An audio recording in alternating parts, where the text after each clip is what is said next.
Hello दोस्तों, कैसे आप इस वीडियो में आज जानिएगा कि झारखंड कक्षपाल वैकेंसी किस टाइप से अप्लाई कर सकते हैं। मान लीजिए आप झारखंड से चाहे किसी अन्य राज्य से भी हैं, तो आप झारखंड ये एसएससी की तरफ से जो न्यू अपडेट आया है, तो इस फॉर्म को किस टाइप से आप अप्लाई कर सकते हैं, इस वीडियो में पूरा आप जानकारी जानिएगा। तो मेरा नाम शहनवाज है, आप देख रहे हैं ज्ञान नवाज 2.0। अगर चैनल में पहली बार आए हैं तो चैनल को सब्सक्राइब ज़रूर कर लीजिएगा। तो चलिए मैं आपको बताता हूँ किस टाइप से फॉर्म को अप्लाई किया जाता है, स्टेप बाय स्टेप आपको अप्लाई करके हम बताते हैं। चलिए, अप्लाई करने के लिए सबसे पहले हमें झारखंड का ऑफिशियल वेबसाइट में आ जाना है। झारखंड स्टेट सिलेक्शन कमीशन, जो ये झारखंड का ऑफिशियल वेबसाइट है हमारा, इसे मैं डिस्क्रिप्शन में आपको लिंक दे चुका हूँ, जाके आप वहाँ से भी आ सकते हैं। तो इसे हम कुछ नोटिफिकेशन आपको बताते हैं, ये कब तक इसका डेट है और कब से स्टार्ट हुआ था भरने के लिए। सबसे पहले यहाँ पर जो हमारा आया था वैकेंसी 9/1/2026 को आया था, जिसमें कि हमारा लास्ट डेट 8/2/2026 तक यानी 8 फरवरी 2026 तक है, जिसमें कि यहाँ पर कुछ इशू के कारण 9/1/2026 को ये अप्लाई नहीं हो पाया था। तो सबसे पहले इसे भरने के लिए हमें 3 स्टेप में इसे फॉर्म को फिलअप करना है, ठीक है। तो उससे मैं प्रोसेस में आपको बता दूंगा, लेकिन इसका कुछ और भी नोटिफिकेशन है। सबसे पहले मैं इसे स्टेप बाय स्टेप भरने के लिए जो आपका डॉक्यूमेंट लगने वाला है उसे मैं आपको बता दे रहा हूँ, जिसमें कि आपका तो इस फॉर्म को भरने के लिए जो योग्यता हमें मांगी गया है वो 10वीं पास है। तो अगर आप 10वीं पास है तो इस वैकेंसी को आप भर सकते हैं। और उम्र की बात करें तो यहाँ पर कम से कम आपका 18 वर्ष उम्र होना चाहिए। अगर 18 वर्ष से कम आपका, तो यहाँ पर वैकेंसी को आपको नहीं भरने जाएगा 18 से। और जनरल की बात करें तो कम से कम में 18 से 25 वर्ष तक आपका होना चाहिए, कम से कम उम्र में। तो चलिए मैं आपको, और इस फॉर्म को फिजिकल सबसे पहले लिया जाएगा, उसके बाद आपका एग्ज़ाम होगा। तो चलिए आपको अप्लाई करके बताते हैं किस स्टेप से अप्लाई किया जाता है। सबसे पहले हम यहाँ पर जेएसएससी के ऑफिशियल वेबसाइट में आ जाते हैं। यहाँ पर हम देख सकते हैं झारखंड स्टाफ सिलेक्शन कमीशन। उसके बाद फर्स्ट वाला ही ऑप्शन में हम अप्लाई नो वाले ऑप्शन पर हम क्लिक करते हैं। अप्लाई नो वाले ऑप्शन पर हमें फर्स्ट में क्लिक करना है। उसके बाद लॉगिन करके हमें फॉर्म को कंप्लीट कर देना है। तो सबसे पहले मैं आपको रजिस्ट्रेशन करके बताता हूँ किस स्टेप से रजिस्ट्रेशन किया जाता है। सबसे फर्स्ट में पूछेगा यू आर नेशनलिटी, यस करना है आपको। उसके बाद यहाँ पर आपका नाम डालने के लिए बोलेगा, ठीक है। तो यहाँ पर नाम डालना है। उसके बाद यहाँ पर हमें डेट ऑफ बर्थ चॉइस करने के लिए मिलेगा, ठीक है। चलिए फटाफट हम अपना डेट ऑफ बर्थ चॉइस कर लेते हैं। डेट ऑफ बर्थ चॉइस करने के बाद यहाँ पर सबसे नीचे में आपको ईमेल आईडी डालने के लिए ऑप्शन मिलेगा। उसके बाद गेट ओटीपी करके आपको वेरीफाई करने का मिल जाएगा ऑप्शन, तो वेरीफाई कर देना है। उसके बाद नीचे में आपको मोबाइल नंबर डालना है। मोबाइल नंबर डालते के साथ उसमें भी वेरीफाई करना है हमें। वेरीफाई करते के साथ नीचे में आपको कैप्चर डालना है हमें। कैप्चर डाल के यहाँ पर सबमिट रजिस्ट्रेशन लॉगिन वाले ऑप्शन पे हमें क्लिक कर देना है। तो यहाँ पर हमारा यूज़र आईडी पासवर्ड बन के तैयार हो जाएगा।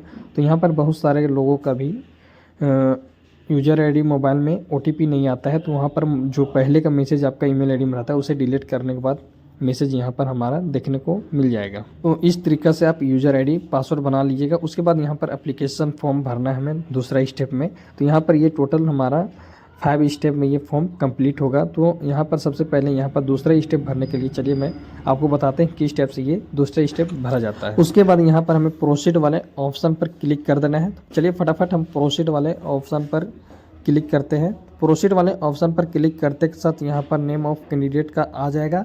उसके बाद यहाँ पर स्टेप 2 में सबसे पहले पूछ रहा है कि आप झारखंड से निवास करते हो, तो यस करिएगा। यस करते के साथ यहाँ पर सबसे पहले आपको डोमेस्टाइल सर्टिफिकेट का यहाँ पर नंबर डालना होगा। उसके बाद यहाँ पर सर्टिफिकेट रेसिडेंटल अथॉरिटी आपका क्या कब बना उसको डेट डालना है। यहाँ पर इशू डेट डालना है, कहाँ से बना है, टोटल कुछ यहाँ पर आपको डाल देना है। अगर बना हुआ है तो कौन से डिस्ट्रिक्ट से बना हुआ है, इस टाइप से यहाँ पर सिलेक्शन कर देना है। अगर आप उसके बाद यहाँ पर जाति आपका बोलेगा, आप ST SC से OBC से जे कैटेगरी में आते हैं, ST से आते हैं, तो उसका भी सर्टिफिकेट नंबर डाला हो यहाँ पर आपको मिल जाएगा। तो सारा कुछ आपका जाति प्रमाण पत्र में लिखा हुआ है। उसके बाद यहाँ पर अगर आप BC 2 में आते हैं, चाहे OBC में BC 1 में आते हैं, तो सबसे पहले आपको NCL आपको चॉइस करना होगा। जिससे कि मान लीजिए यहाँ पर मैं BC 2 में आता हूँ तो BC 2 चॉइस करेंगे। तो यहाँ पर उसके बाद यहाँ पर NCL आपको जो बनता है उस वाले ऑप्शन को यहाँ पर उसी टाइप से चॉइस करना है आपको, और उसी टाइप से सर्टिफिकेट नंबर डालना है, अथॉरिटिकेशन डालना है, कहाँ से बना हुआ है, उसके बाद नंबर डालना है, कब बना हुआ है। इस टाइप से यहाँ पर आपका इतना प्रोसेस पूरा कंप्लीट हो जाएगा। उसके बाद यहाँ पर नीचे में पूछता है do you belong document of the Jharkhand, यहाँ पर आरक्षित के लिए पूछा जा रहा है। तो जिसमें का आप है तो यस करिएगा, नहीं है तो नो कर दीजिएगा। तो चलिए सबसे पहले मैं नो कर देता हूँ, इसे मेरे पास नहीं है। उसके बाद यहाँ पर नीचे में पूछा जाएगा यहाँ पर हमारा क्या आप are you from home guard, अगर होम गार्ड में अगर है आप तो यस करिएगा, वरना नो करिएगा यहाँ पर, ठीक है। उसके बाद यहाँ पर मैं नहीं तो नो करता। उसके बाद यहाँ पर नीचे में आपको देखने को मिल रहा है आर यू पुलिस, अगर है आप तो यस करिएगा, नहीं तो नो करिएगा इसमें भी, ठीक है।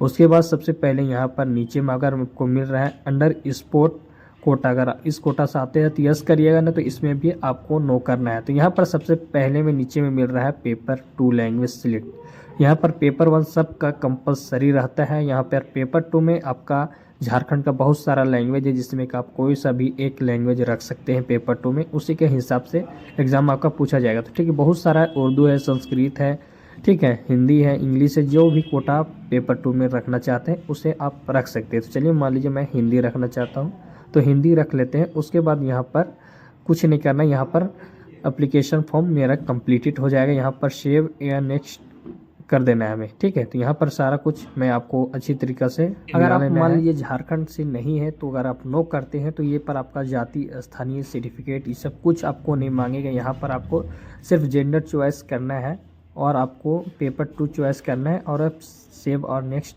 कंटिन्यू कर दे। देख सकते हैं यहाँ पर मैं, अगर मान लीजिए अगर आप झारखंड के किसी अन्य स्टेट से हैं तो इस स्टेप से आप कर सकते हैं। मेल चॉइस करना है, उसके बाद यहाँ पर आप सेव और नेक्स्ट कंटिन्यू कर देना है। तो इस तरीक़ा से हमारा कंप्लीट एप्लीकेशन फॉर्म हो जाएगा। तो उसके बाद यहाँ पर पेमेंट का ऑप्शन हमारा बची है, तो इस टाइप से पेमेंट करना है, उससे भी मैं आपको कंप्लीट पूरा बता दे रहा हूँ। उसके बाद सेव और नेक्स्ट कंटिन्यू करते के साथ यहाँ पर हमारा जो प्रोसेस आता है सब 10th का मार्कशीट के हिसाब से यहाँ पर आपको सारा कुछ डालना पड़ता है। मैरिड है मैरिड का दिया, अनमैरिड मैरिड का दिया। उसके बाद आधार नंबर डालना है। उसके बाद यहाँ पर आपका काटा छटा निशान तिल उल जहाँ पर भी शरीर पे है 1 मिनट आपको डालना है इसमें, ठीक है। इसे भी हम पूरा कंप्लीट करते हैं। उसके बाद सेव और नेक्स्ट कंटिन्यू करते के साथ यहाँ पर हमारा एड्रेस डालने के लिए ऑप्शन आ जाएगा, ठीक है। तो चलिए फटाफट मैं आपको एड्रेस भी डाल के बताता हूँ किस टाइप से आपको एड्रेस फिलअप करना है। तो एड्रेस यहाँ पर सबसे पहले हमें अच्छी तरीक़ा से डाल लेना है। स्टेट डाल लेना है, डिस्ट्रिक्ट डाल लेना है, पिन कोड डाल लेना है, ठीक है। इसी तरीक़े से अगर आप सेम है तो सेम, अब आपसे सेम एज परमानेंट एड्रेस है, इस वाले से टिक लगा लीजिएगा आप, तो दोनों में सेम एड्रेस हो जाएगा। अगर अलग अलग है तो दोनों में अलग अलग मान लीजिए कर लेना है, ठीक है। उसके बाद सेव और नेक्स्ट कंटिन्यू वाले ऑप्शन पर क्लिक करते के साथ यहाँ पर हमारा 10th का मार्कशीट पूछेगा, पासिंग ईयर्स कब पास हुए आप।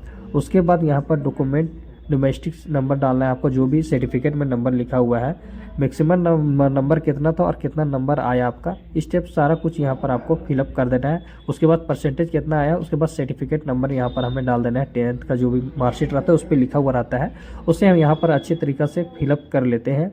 उसके बाद यहाँ पर हम सेव और नेक्स्ट कंटिन्यू वाले ऑप्शन पर हम क्लिक कर देते हैं। तो इस तरीक़ा से यहाँ पर हमारा सारा कुछ, अगर मान लीजिए अगर आप यहाँ पर 500 नंबर का था, उसमें जितना नंबर आया उसी टाइप से यहाँ पर हमारा पूरा शो होने लगेगा। मैक्सिमम मार्क, बहुत सा कंफ्यूजन रोक रहता है, ठीक है। उसके बाद यहाँ पर अच्छी तरीक़ा से हम सेव और नेक्स्ट कंटिन्यू वाले ऑप्शन पर क्लिक कर देते हैं। उसके बाद यहाँ पर एप्लीकेशन इन्फॉर्मेशन हमें देखने को मिल जाता है सारा कुछ। तो इसे अच्छी तरीक़ा से हमें देख लेना है सारा कुछ हमारा सही है या गलत है, ठीक है। अगर गलत है तो यहाँ पर मॉडिफाई वाले ऑप्शन पर क्लिक करके आप सुधार कर सकते हैं, वरना टिक लगा के यहाँ पर प्रोसीड टू पेमेंट वाले ऑप्शन पर क्लिक कर देना है हमें, ठीक है। तो चलिए फटाफट हम यहाँ पर बताते हैं। तो SC ST का यहाँ पर जो पेमेंट ले रहा है 50 रुपये ले रहा है, OBC जनरल का 100 रुपये पेमेंट कर रहा है। तो मान लीजिए AC कैटेगरी का जो आप चॉइस किए हुए 50 रुपये पेमेंट कटेगा हमारा। चलिए आपको पेमेंट करके बताते हैं किस स्टेप से पेमेंट किया जाता है। तो सर्वर के कारण यहाँ पर हमारा भी पेमेंट नहीं ले रहा है। अगर आपका पेमेंट चालू हो जाएगा तो किस टाइप से पेमेंट उसको करना है उसका भी प्रोसेस मैं आपको बता दे रहा हूँ। तो यहाँ पर जो पेमेंट, यहाँ पर जो पेमेंट करने के बाद यहाँ पर जो सर्टिफिकेट मांगने वाला है, तो अगर आपके पास जाति निवासी प्रमाण पत्र है तो उसको भी अपलोड करने के लिए बोलेगा। और उसके बाद यहाँ पर अगर मार्कशीट है तो मार्कशीट भी अपलोड करने बोलेगा। तो यहाँ पर ST SC का जो है OBC का 100 रुपया है और ST SC का 50 रुपये, इतना मैं बता दिया आपको। उसके बाद अगर ID पासवर्ड को आपको अच्छी तरीक़ा से लिख के रख लेना है। उसके बाद फ़ोटो सिग्नेचर आपको अपलोड करने के लिए भी बताया जाएगा। तो किस टाइप से अपलोड करना है उसका भी मैं वीडियो आपको ला के बताऊँगा। इस साइड में प्रॉब्लम हो गया है तो इसका मैं अगला वीडियो में आपको बता दूंगा किस स्टेप से पेमेंट किया जाता है। अगर आपका पास यूज़र आईडी पासवर्ड अच्छी तरह से लिख लेना है। अगर आपको पास पेमेंट करने के लिए ऑप्शन मिल जा रहा है तो उसके बाद यहाँ पर सबसे पहले लॉगिन वाले ऑप्शन पर हमें क्लिक करना है। लॉगिन वाले ऑप्शन पर क्लिक करते के साथ यूज़र आईडी और पासवर्ड यहाँ पर डाल के लॉगिन करना है। उसके बाद यहाँ पर पेमेंट करना है, फ़ोटो सिग्नेचर अपलोड कर देना है। इस तरीके से हमारा पेमेंट प्रोसेस कंप्लीट हो जाएगा। तो लॉगिन करने के बाद यहाँ पर पेमेंट का ऑप्शन मिलता है, उसके बाद फ़ोटो सिग्नेचर का ऑप्शन मिलता है, उसके बाद यहाँ पर हमारा कंप्लीट फॉर्म हो जाता है। अगर मान लीजिए अगर आपका पास कुछ इसमें गलत हो चुका है तो इसे सुधार करने के लिए दोबारा से पेमेंट नहीं लिया जाएगा, ये चीज़ आपको ध्यान रखना है। तो 17 तारीख के बाद यहाँ पर जब भी आप पेमेंट करने का ऑप्शन मिलेगा तो लॉगिन करके आपको पेमेंट कर लेना है। तो इस टाइप से आप पूरा फॉर्म को फिलअप कर सकते हैं स्टेप बाय स्टेप। वीडियो अच्छा लगा हो, चाहे वीडियो को जानकारी अच्छा लगा हो, तो वीडियो को एक लाइक एक सब्सक्राइब जरूर कर लीजिएगा। तो इस तरीके से आप पूरा कार्यपाल का वैकेंसी अप्लाई कर सकते हैं घर बैठे। तो फिर मिलते हैं दूसरे वीडियो में, तब तक के लिए जय हिंद जय भारत।